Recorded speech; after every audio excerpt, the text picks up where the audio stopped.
You know, I've watched a lot of basketball, seen a lot of players come and go. I've seen players take over the game, change the game, climb the mountain of NBA greats. I've seen a lot, but I have never, in my life, seen anything like Victor Wembanyama. And after what we've witnessed over the past week, many NBA fans, including myself, are left with a question that we didn't think we'd be asking, and certainly not this early.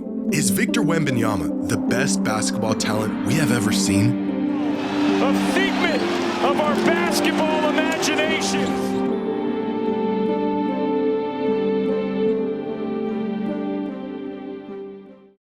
Today's video is sponsored by DraftKings. A new NBA season is upon us, and I've teamed up with DraftKings to tip your season off with a bang. Right now on DraftKings, new customers bet just $5, and if your bet wins, you will get $300 in bonus bets, plus 3 months of NBA League Pass. That's right, place any $5 bet, and if it hits, you will get $300 in bonus bets and 3 months of NBA League Pass. And if sports betting is not yet available in your state, you can still join in on the action with DraftKings Daily Fantasy Sports and have a shot to win cash prizes. Download the DraftKings app now. New customers use my promo code Jimmy Highroller, win any $5 wager, and receive $300 in bonus bets, plus 3 months of NBA League Pass. That's promo code Jimmy Highroller, only on DraftKings.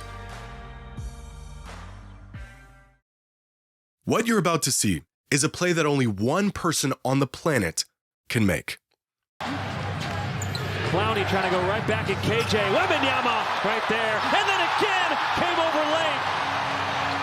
Martin misses the three. Champagny secures it. 2 for 1 if the Spurs want it. Wembanyama wants it. From the logo. Wemby gets back-to-back blocks at the rim, then takes the ball coast to coast and puts in a 30-footer. If you didn't see this with your own eyes, you'd think it was a work of fiction. It isn't fair, really, for a player of Wemby's size to be able to do this. But these are not highlights. This is just what his game looks like. Like this play here, where Wemby puts on a spin move from outside the elbow and not only dunks it, he almost spun his way past the rim. Or this play here, where he has 1 foot outside of the paint on this drive. The ball already passed him at this point, and yet he somehow pins it against the glass on the opposite side. Wemby went from here to here in less than a second. Or how about this play here, where Herb Jones draws Wemby away from the rim and gets him to bite on the fake. Victor is out of position. His back is to the ball. He's trying to guard 2 guys at the same time. Take a wild guess at how this play ends. Bring a lot of jobs and allow the rodeo to flourish as well. Yeah, he blocked it. But of all the reality-altering plays Wemby has made in just his first week of this NBA season, there was one play in particular that had fans around the world questioning everything they knew about basketball. Lively denied emphatically by Wembanyama. It's like playing against your dad in the driveway when you're 8 years old. What do you do? Wemby 3, you bet!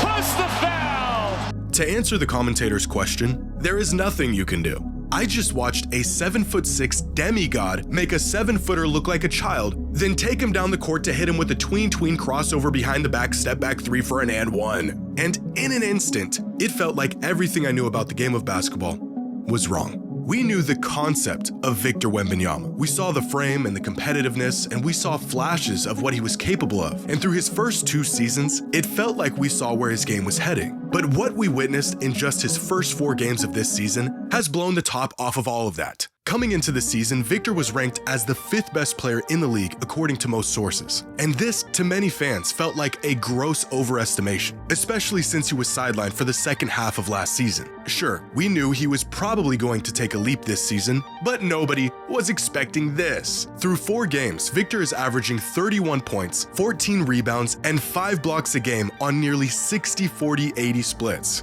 31, 14, and 5 while playing only 32 minutes a night. Stats that jump off the box score as an early MVP favorite. But what has really warped my brain over the last week is just how much his stats, as incredible as they are underselling just how monumental Wemby has been.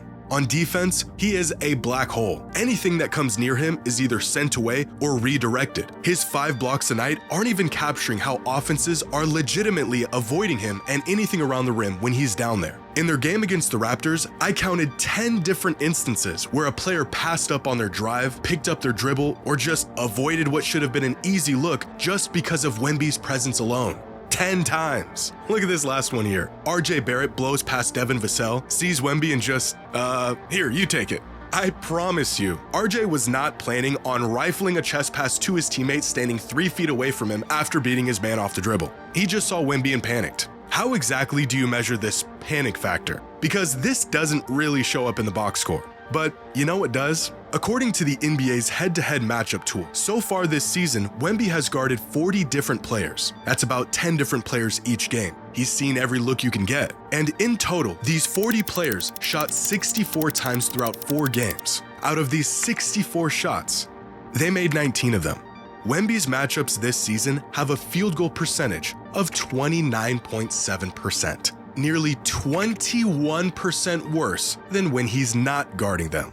The kid is single-handedly breaking offenses. And speaking of offense, whatever he worked on with Hakeem in the offseason, it's working. The league should have terminated those workouts the moment those photos surfaced, because now it's too late and we're all in trouble. Abandoning his 3-point heavy shot selection from last season, Wemby is now working from virtually every spot on the court. He's facing up from the elbow, he's getting his back to the basket and just going over whoever's attempting to guard him. He's added this footwork to his game that is almost startling to watch, not just because of how rare this skill is in today's league, but also because no human being of his size should be able to move like that. And he's got this mid-range bag now that has really opened up his game. How exactly do you stop a player who's a good enough shooter that you have to respect his jumper and crowd him, but can also get to the rim in about 1 step from anywhere on the court?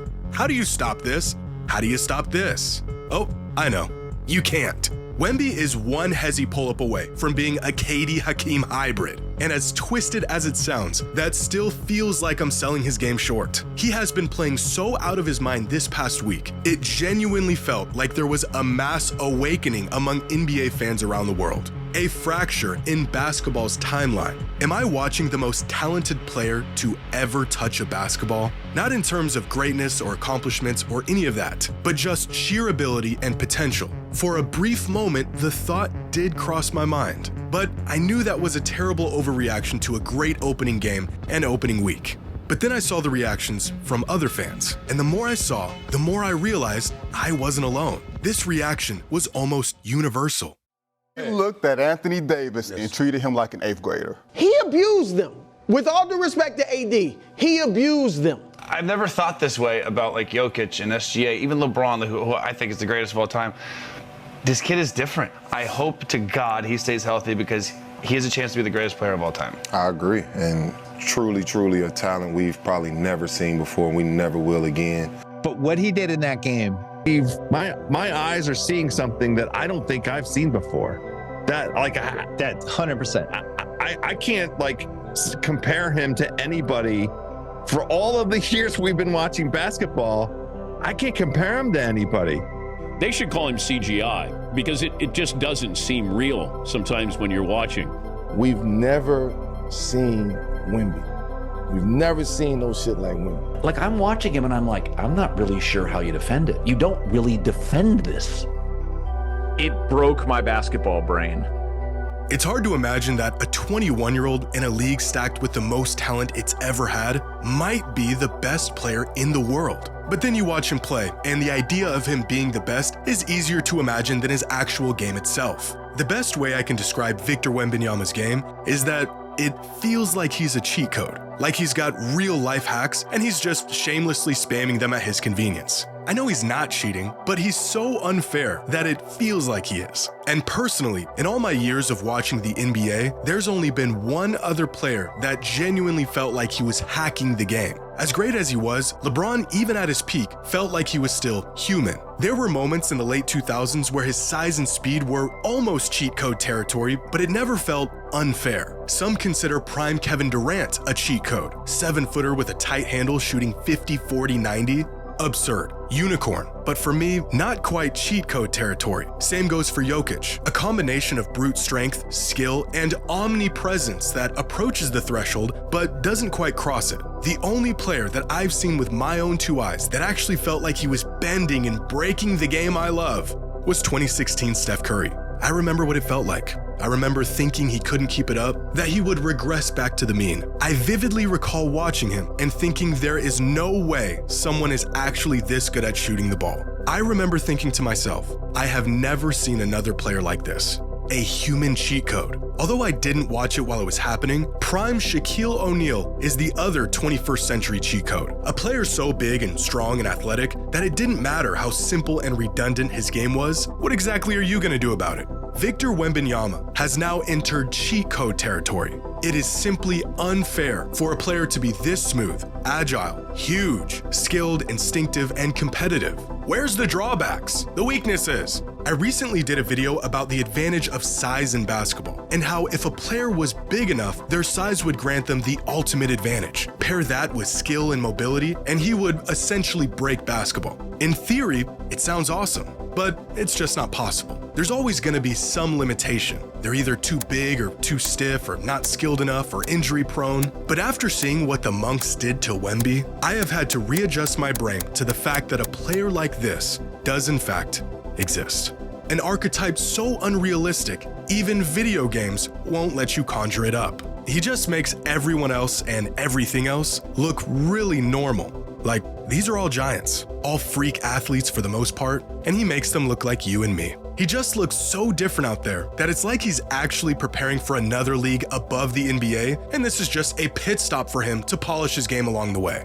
But no, it's the best league on the planet, and he's an alien not from it. Someone said this must have been how basketball fans felt when they first saw Wilt Chamberlain in the late 50s. And that person is probably right. A once-in-a-lifetime physical specimen that just shatters the reality of what you thought was possible on a basketball court. It's not often that players both active and retired concede that they're witnessing something they've never seen before. And this almost never happens, where young fans, old fans, the media, everyone is anointing a player who has yet to turn all their talents into something worthy of hoisting above their head. But the reactions we're seeing to Wemby's game and his talent are not exaggerated. They're not premature. Victor Wembanyama is here, and he really is just that good.